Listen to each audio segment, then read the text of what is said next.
جس نے چھینا تھا فاطمہ کا فدق، لعنت اس پہ مصطفیٰ کی ہے، جس نے کربو برا بسا دی ہے، اور جس کے ذروں میں بھی خدا نے شفا، جس کے ذروں میں بھی خدا نے شفا، وہ زمین صرف کربلا کی ہے، وہ زمین صرف کربلا کی ہے، جس نے کربو بلا بسا دی ہے۔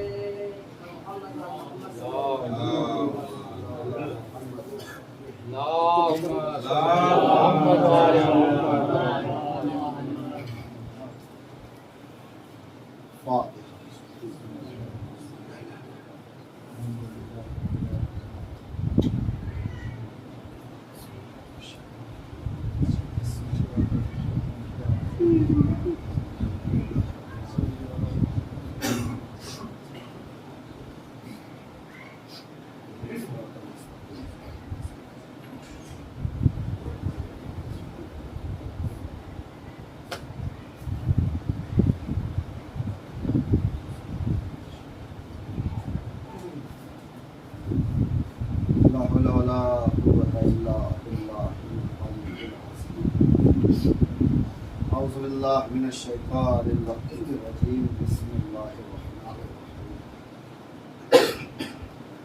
الحمدللہ رب العالمین بارئ الخلائق اجمعین، والصلاة والسلام والتحیۃ والاکرام مولدہ بمکہ وحجرتہ طیبہ، علی بہا ذکر خاشیہ وموضع الشافیہ، ارسلہ بالدین المشہور والکتاب المسطور والعلم المعصوم، مولانا مقتدانا وحادینا ابو القاسم محمد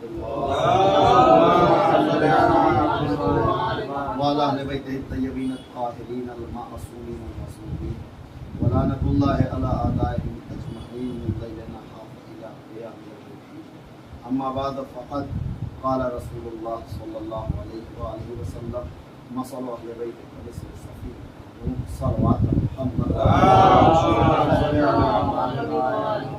عزیزان اسلام، میرے محترم معزز اور سامعین ذوی الاحترام، کائنات کا خالق جس نے اپنے حبیب کو بشیر اور نذیر دو منصب سے نواز کے بھیجا، اس کے بعد نبی سے کہا اب آپ کی ذمہ داری ختم ہو جائے گی۔ بشیر کا مطلب یہ ہے کہ بشارت دی ہو، نذیر کا مطلب یہ ہے کہ جو لوگ برے ہیں ان کو عذاب خدا سے ڈرا دو۔ اس کے بعد آپ کی ذمہ داری مکمل ہو گئی، اب آپ کو کچھ نہیں کرنا۔ اس کے بعد کی جو ساری ذمہ داری ہے وہ ذمہ داری امامت پہ عائد ہوگی کہ اب آگے کیا کرنا ہے، امام کی ذمہ داری ہے۔ نبی کا کام لا کے پہنچا دینا ہے بس، اس کے اس لیے نبی کو جو ہے وہ رسول کہا جاتا ہے، اور رسول کا مطلب ہے کہ لانے والا، ارسال کرنے والا، پہنچانے والا۔ تو رسول کی ایک ذمہ داری ہے وہ ہمیں بتا دیں، اس کے بعد نبی کی ذمہ داری ختم ہو گئی۔ اب امام کی ذمہ داری ہے کہ امام جو ہے اس کو لاگو کروائے گا، اس کو نافذ کروائے گا اور اس کو بچائے گا۔ اور اسی لیے عزیزو، جب دو مسئلہ ہے کہ لانے والا صرف لا کے چلا گیا، اب ساری ذمہ داری بچانے والے کی ہے، تو اسی اعتبار سے اللہ نے بھی رکھا میرے حبیب آپ جو ہے وہ لانے والے تھے، لہٰذا آپ جو ہے پہنچا کے کنارے ہو جائیے۔ اب اس کے بعد عذاب و ثواب، مغفرت، یہ سارا جو مسئلہ ہے یہ آ جائے گا امامت کے اوپر۔ اسی لیے شفاعت کا جو اختیار دیا گیا وہ امامت کے ہاتھ میں دیا گیا ہے، نبوت کے ہاتھ میں نہیں دیا گیا ہے۔ شفاعت کا جو مسئلہ رکھا ہے وہ امامت کو رکھ دیا گیا ہے، نبوت کو نہیں دیا گیا ہے۔ اور اس کے بعد दूसरी तरफ से भी अल्लाह ने घेर के ला के मुसलमानों को खड़ा कर दिया इसी मकाम पे कि अजर रिसालत भी यही है कि तुम अहले बैत से मोहब्बत करो। यानी अगर तुम जो है रसूल को भी मानते हो तब भी अहले बैत पे आना है, इमाम को मानते हो तब भी अहले बैत पे आना है, इसलिए कि इनके बगैर जो है कहीं नजात के बारे में सोचना भी हराम है। क्यों? इसलिए कि जन्नत और दोज़ख का जो फ़लसफ़ा हमारे नज़दीक है वो इस्लाम के नज़दीक है। अल्लाह ने जो बताया है वो सिर्फ दो ही चीज़ है, अली के दुश्मन के लिए दोज़ख है, अली के मानने वाले के लिए जन्नत है। इसके अलावा और जन्नत और दोज़ख का कोई मतलब नहीं है, कोई कॉन्सेप्ट नहीं है, कोई चीज़ नहीं है। अगर कोई ये सोच के बैठा है कि हम नमाज पढ़ रहे हैं तो जन्नत में चले जाएंगे, रोज़ा रख रहे हैं तो जन्नत में चले जाएंगे, हज कर रहे हैं तो जन्नत में चले जाएंगे, तो रसूल ने साफ कह दिया है कि अगर कोई कोहे उहद के बराबर सोना खैरात करे, सफ़ा और मरवा के दरमियान सही करता हुआ मर जाए, चाहे काबा में बैठा रहे पूरी ज़िंदगी और उसी काबे के अंदर मर जाए, लेकिन या अली अगर आपकी विलायत नहीं है तो उसे सीधा दोज़ख में डाल दिया जाएगा। मतलब ये है कि सब कुछ जो है, चूंकि एक आसान अंदाज में मैं आपसे गुफ्तगू करूं, चूंकि सीधी सी बात ये है कि इम्तिहान देने के लिए वो बैठता है कि जिसने रजिस्ट्रेशन फॉर्म पहले से भरा होता है। अगर इंसान ने जो है रजिस्ट्रेशन नहीं करवाया है तो उसे एग्जाम हॉल से बाहर निकाल दिया जाएगा। यही चीज इस्लाम के साथ है। इस्लाम के रजिस्ट्रेशन फॉर्म को जो है विलायत अली कहा जाता है। अगर इसको तुमने मान लिया है, अब तुमसे पूछा जाएगा नमाज पढ़ी है कि नहीं पढ़ी है, रोजा रखा है कि नहीं रखा है, हज किया है कि नहीं किया है, ज़कात दी है कि नहीं दी है। और अगर नहीं तुमने जो है अली की कलमा पढ़ा है तो तुमसे कहा जाएगा सब कुछ किया है लेकिन फिर भी किनारे रख दो, इसलिए कि तुम्हारा एडमिशन ही मुकम्मल नहीं है, तुमने तो आधा फॉर्म भरा था लिहाजा तुम्हें किनारे लगा दिया जाता है। अजीजों, इसलिए कि यही इस्लाम की हकीकत है, यही इस्लाम की असल है और यही इस्लाम की बुनियाद है। चूंकि मानने को तो सब मानते हैं और दोज़ख और जन्नत का जो तसव्वुर है वो इसी बेस पे है, लेकिन एक आदमी है कि जो नहीं मानता अल्लाह को, काफिर है। एक अजीब पहलू मैं आपकी खिदमत में अर्ज करने की कोशिश कर रहा हूँ कि एक आदमी काफिर है, वो नहीं मानता अल्लाह को, अगर वो जहन्नम में जा रहा है तो उसे अफसोस कम होगा, इसलिए कि वो तो कह ही रहा है कि मैं नहीं मानता अल्लाह, मैं तेरी खुदाई को मानता ही नहीं, जहाँ भेजना चाहे तू वहाँ भेज दे। तो अगर उसे जहन्नम में डाला जाएगा तो उसे उतना अफसोस नहीं होगा। लेकिन अगर कोई ला इलाहा इल्लल्लाह और मोहम्मदुर रसूलुल्लाह पढ़ रहा है, उसके बाद अगर जहन्नम में डाला जाएगा तो उसे थोड़ा सा अफसोस होगा कि यार उससे अच्छा तो वही था कि चलो कुछ नहीं मानता था जहन्नम में चला गया, कोई बात नहीं, हम तो घाटे में रहे, पढ़ा भी मेहनत भी किया, उसके बाद जहन्नम में जा रहे हैं, तो थोड़ा अफसोस का मकाम होगा। लेकिन अजीजों, एक आदमी है जो ला इलाहा इल्लल्लाह भी पढ़ रहा है, मोहम्मदुर रसूलुल्लाह भी पढ़ रहा है, अली वलीउल्लाह भी पढ़ रहा है, उसके बाद अगर जहन्नम में जा रहा है तो उसके लिए सबसे ज्यादा अफसोस का मकाम होगा। इसलिए कि जो नहीं मानता था वो जा रहा है तो उसे अफसोस नहीं कि हमने माना ही नहीं, जिसने मुकम्मल नहीं माना वो जा रहा है तो चलो ये कहा जाएगा कि उसको अफसोस है, बस थोड़ा बहुत अमल की जो मेहनत है, कसरत की थी, उसका थोड़ा अफसोस रहेगा। लेकिन सबसे ज्यादा अफसोस में कौन रहेगा? कहा जो अली वलीउल्लाह पढ़ रहा है उसके बाद भी जहन्नम में जा रहा है तो उसे सबसे ज्यादा अफसोस होगा। इसलिए कि अजीजों, जो कुरान ने आवाज दी है वो सीधे जुमला कहा है, यौमा नदो कुल्लु उनासिम बेइमामिहिम, हर इंसान को कयामत के दिन जो है वो उसके इमाम के साथ बुलाया जाएगा। हम ये सोचे कि अकेले अकेले पहुंच लेंगे महशर में, दोनों फरिश्ते जो बैठे हैं ये खींचते हुए ले जाएंगे, तो ऐसा नहीं, अकेले किसी को नहीं बुलाया जाएगा, हर इंसान को उसके इमाम के साथ बुलाया जाएगा। और जो हश्र इमाम का होगा वही हश्र अवाम का होगा। इस्लाम में कोई जबर नहीं है, लाइक रहा फिद्दीन, तो कोई जबरदस्ती नहीं है, जिसे चाहो उसे इमाम बना लो, लेकिन बस इतना सोच के बनाओ कि जो हश्र इमाम का होगा वही हश्र अवाम का होगा। बस ये सोच के हमें मानना है। अब जिसको चाहो उसको बनाओ, कोई इस्लाम ने पाबंदी नहीं लगाई है। तो अजीजों, कुरान क्या कह रहा है? हर इंसान को उसके इमाम के साथ बुलाया जाएगा। हम मासूम ने क्या फरमाया? अहमद मुस्तफा हज़रत मोहम्मद के हदीस, मम्मात वलम यारिफ इमाम ज़माने ही माता मीततन जाहिलिया, कि जो शख्स अपने ज़माने के इमाम को पहचाने बगैर मर जाए वो काफिर की मौत मरे। अलीन वलीउल्लाह पढ़ रहे हैं, अहले बैत की विलायत का इकरार कर रहे हैं, लेकिन अगर उनकी मारिफत नहीं है तो अल्लाह ने कहा सीधे हम डायरेक्ट तुम्हें दोज़ख में भेज देंगे। इसलिए कि अहले बैत को मानने की शर्त नहीं है, अहले बैत को पहचानने की शर्त है। अगर अहले बैत की हमारे अंदर मारिफत नहीं है, सिर्फ उनका नाम जान जाना, उनका मकाम जान जाना, उनके बारे में जिक्र कर लेना, उनके बारे में कोई चीज़ बयान कर देना, ये मानना कहलाता है, पहचानना नहीं कहलाता है। और अजीज़ो, अल्लाह ने अहले बैत की जो है वो मोहब्बत नहीं वाजिब की है, मुअद्दत वाजिब की है। अहले बैत की मोहब्बत नहीं वाजिब है, मुअद्दत वाजिब है। मोहब्बत के मानी मानना होते हैं और मुअद्दत के मानी फॉलो करना होते हैं। अहले बैत से मोहब्बत करने को नहीं कहा गया है, अहले बैत को फॉलो करने के लिए कहा गया है। इसलिए कि अगर मोहब्बत का मसला होता और अल्लाह कह देता कि तुम हम अहले बैत से मोहब्बत करो, तो अजीज़ों हर इंसान खड़ा होकर कह देता। मैं आपसे यहाँ पे खड़ा होकर कहूँ कि आप मुझसे मोहब्बत करो, तो कहेंगे मौलाना कल तक तो ठीक थे, आज इनको क्या हो गया है।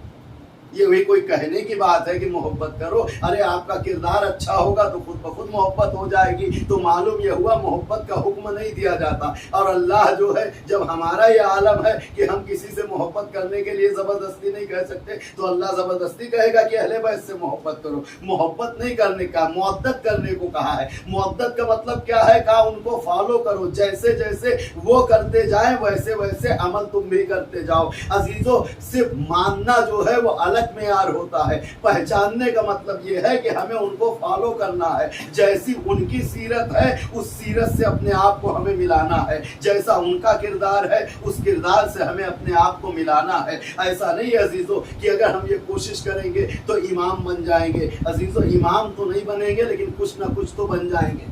अल्लामा हिल्ली रहमतुल्लाह अलैह से उनके वालिद ने पूछा, बेटा आप क्या बनना चाहते? कहा बाबा आप जैसा बनना चाहता हूँ। उन्होंने कहा फिर आप कुछ नहीं बन सकते हैं, इसलिए कि मैंने सोचा था इमाम जाफर सादिक बनूंगा, तब मैं अल्लामा हिल्ली बन पाया हूँ। और आप जो है हम ही तक पहुँचे हैं, तो लिहाजा जो है अजीज़ों अहले बैत के किरदार से हमें अपने आप को किरदार को मिलाना है।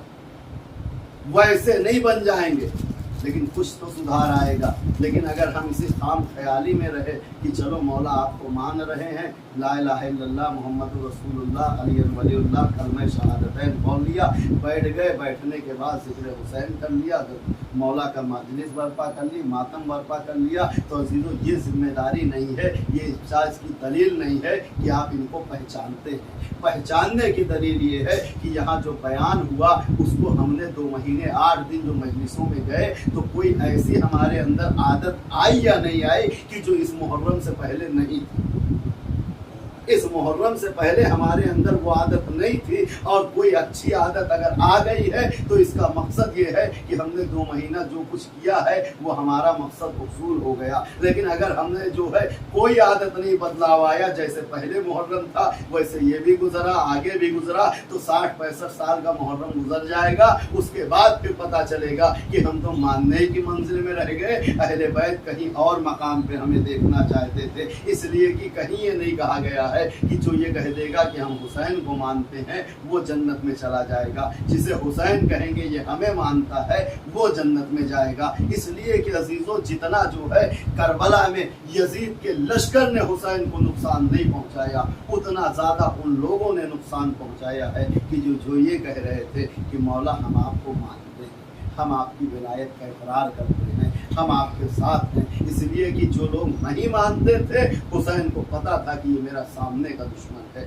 लेकिन जिन लोगों ने मानने का दावा करके खत लिख के हुसैन को कूफे बुलाया और जनाब मुस्लिम की शहादत में अहम किरदार अदा किया, वो वही लोग थे कि जो ये कहते थे कि हम मानते तो हैं, क्योंकि हमें भी तो कहीं परखना है। आज हम वहाँ पे नहीं हैं, लेकिन जो है हुसैन ने एक जुमला कहा था, मिन मिसली मुझ जैसा, दोनों फिक्रें आज भी हैं। तो कहीं ना कहीं हमें रख के रात رات میں جا کے بستر پہ اپنے آپ سے پوچھنا ہے کہ جو ہم نے اتنی زندگی گزار دی ہے کیا ہم کہیں پہ اہل بیت کے معاملے میں فٹ بیٹھتے ہیں یا صرف جو ہے ہم خیام خال میں زندگی گزار رہے ہیں، ورنہ جیسے اتنی گزری ہے آگے بھی گزر جائے گی۔ چونکہ اہل بیت کے ماننے والے کا ہونا یہ ایک الگ معیار رکھتا ہے، اتنا الگ معیار رکھتا ہے، اتنا الگ معیار رکھتا ہے کہ بھرا گھر ہونے کے باوجود حسین نے اپنے گھر والوں سے وصیت نہ کر کے ہم شیعوں سے وصیت کی تھی کہ میرے لال جب قید شام سے چھوٹ کے جانا تو میرے شیعوں کو میرا سلام کہہ دینا۔ عزاداروں، زہرا کا لال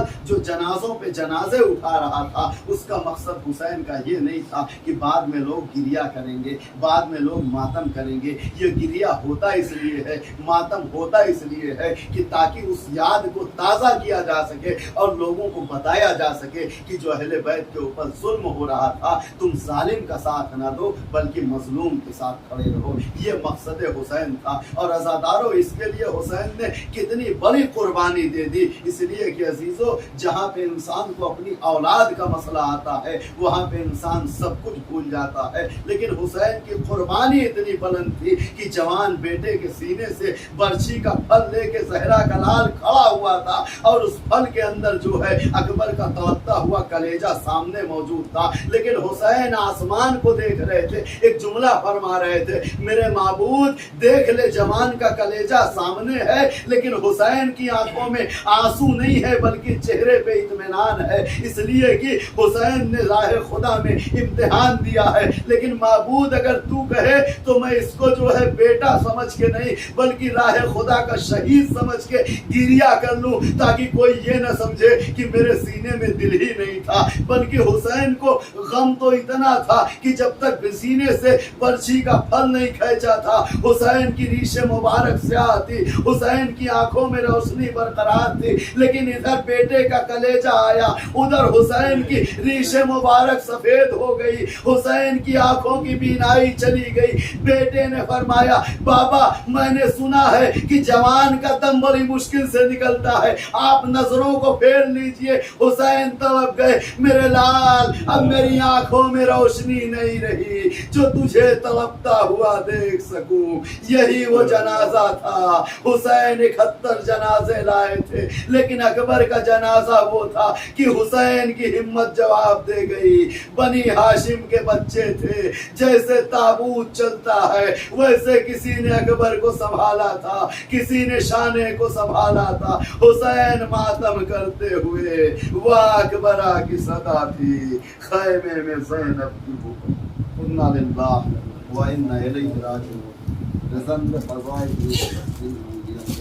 اللهم خذ انت ولا ظالم الله مني وابتغي ولا ثم الثاني والثالث والرابع اللهم لن يزيد ابن ما عندي إكرامي ولن عبيد الله بن زياد وابن مرجان وعمر بن السعد بن الشمس وآل أبي سفيان وآل زياد وآل مروان ولن الله قاضي الشريك إلى يوم القيامة.